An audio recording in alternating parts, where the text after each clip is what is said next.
એક રાષ્ટ્ર એક ચૂંટણી સંદર્ભે રાંધનપુર વિધાનસભાના પ્રબુદ્ધ નાગરિકોનું રાંધનપુર ખાતે સંમેલન યોજાયું હતું.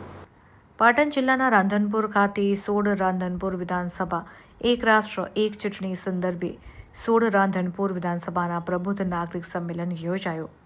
આ પ્રસંગે કેસી પટેલ, પૂર્વ મહામંત્રી ભાજપ ગુજરાત અને રાંધનપુર વિધાનસભાના ધારાસભ્ય લવિંગજી સોલંકી, પાટણ જિલ્લા ભાજપ પ્રમુખ રમેશભાઈ સિંઘવ, સૂરજગીર ગોસ્વામી અને one nation one election Patan જિલ્લાના ઇન્ચાર્જ દાદોજી, રાંધનપુર તાલુકાના ભાજપ પ્રમુખ અજયસિંહ પરમાર, માર્કેટ યાર્ડના chairman doctor Kanubhai Patel, Varahi market યાર્ડના ચેરમેન ભીમાભાઈ ચૌધરી અને ડોક્ટર દેવજીભાઈ પટેલ, સાંતલપુર તાલુકા ભાજપ પ્રમુખ સવજીભાઈ આહિર, બેજરજી ઠાકોર, જયસિંહભાઈ ચૌધરી અને નરેશભાઈ પારૂર, ભરતભાઈ પ્રજાપતિ, દિનેશભાઈ સિંઘવ, અલ્પેશભાઈ, મહેશભાઈ, પ્રતિકભાઈ, બનાસ બેંકના વાઇસ ચેરમેન કેશુભા પરમાર, ચારેય મંડળના ભારતીય જનતા પાર્ટીના પ્રમુખ, અન્ય મહાનુભાવો વગેરે ઉપસ્થિત રહ્યા હતા. સાથે જ આ પ્રસંગે મોટી સંખ્યામાં લોકો પણ ઉપસ્થિત રહ્યા હતા.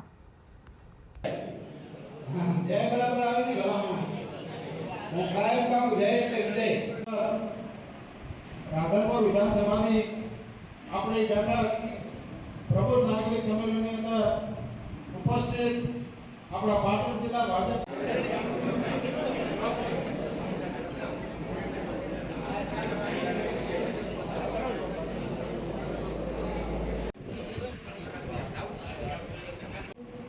આપણા વન નેશન વન ઇલેક્શનના ઇન્ચાર્જ, આપણા રાંધનપુર વિધાનસભાના ઇન્ચાર્જ અને વસઈ ગામના આપણા નગરપાલિકાના પ્રમુખ શરીર તંદુરસ્ત બની જાય તો ભારત માતા કી જય. ખૂબ જ તમારો આભાર.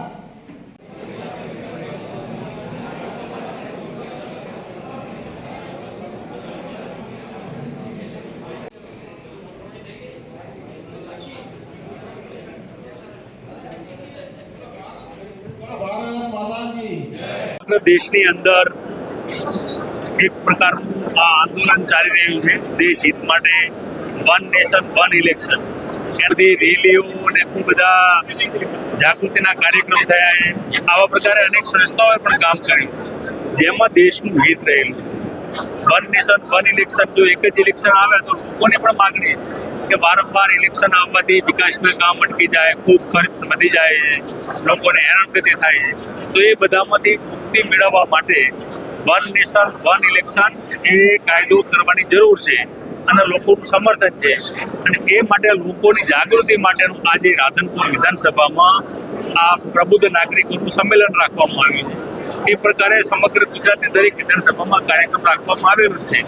એમાં અમારા વડીલ એવા પ્રદેશના કેસી પટેલ, પૂર્વ મહામંત્રી, એમને ખૂબ સરસ છણાવટ કરી અને બધાને માર્ગદર્શન આપ્યું. જે લોકોને આ બાબતમાં ખબર નથી એની ખૂબ ડિટેલમાં ખબર પડી. સમગ્ર દેશમાં અને સમગ્ર ગુજરાતમાં જે પ્રકારે દેશના પ્રધાનમંત્રી માન્ય Narendrabhai Modi one nation one election એ બિલ એ રજૂ થયું અને અત્યારે જેપીસીમાં છે, ત્યારે સમાજના પ્રત્યેક વર્ગ અને એ પ્રકારે આજે રાધનપુર ખાતે પ્રબુદ્ધ નાગરિકોનું સંમેલન એ મળ્યું હતું, જેમાં જે 1951થી માંડીને 1967 સુધી આ દેશમાં એક સાથે જ લોકસભા અને વિધાનસભાની ચૂંટણીઓ થતી હતી. 356નો દુરુપયોગ લોકસભાની કોંગ્રેસે ચૂંટણી 11 મહિના પહેલાં કરી અને કેટલાક રાજ્યો નવા બન્યા, એના કારણે આ સાયકલ તૂટી છે.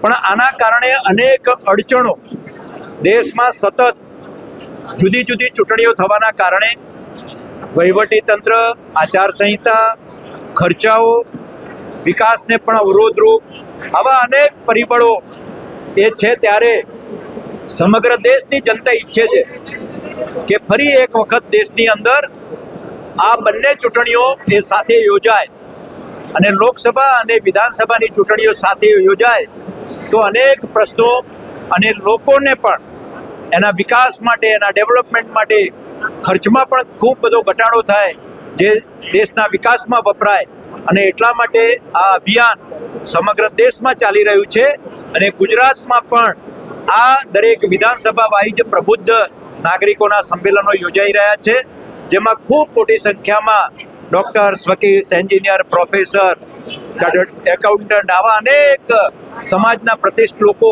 ઉપસ્થિત રહે છે. અને આ વિષય એમની જ્યારે મૂકીએ છીએ ત્યારે એ લોકો પણ પોતાના કાર્યક્ષેત્રમાં અને પોતાની આ વાત એ લોકો સમક્ષ લઈ જઈને એક સમગ્ર દેશની અંદર અને સમગ્ર રાજ્યમાં એક જન આંદોલન બને કે ભાઈ જે રીતે ક્વિટ ઇન્ડિયા હતું આંદોલનમાં કે ભારત છોડો, એવી રીતે ફરી એક વખત ચૂંટણીઓ સાથે થાય એના માટેનું જનમાનસ તૈયાર કરવા માટે આ વિષય લોકોની વચ્ચે મૂકી રહ્યા છીએ અને લોકો આ વિષયને ખૂબ આવકારી રહ્યા છે, વધાવી રહ્યા છે અને એના માટે તૈયાર પણ થયા છે.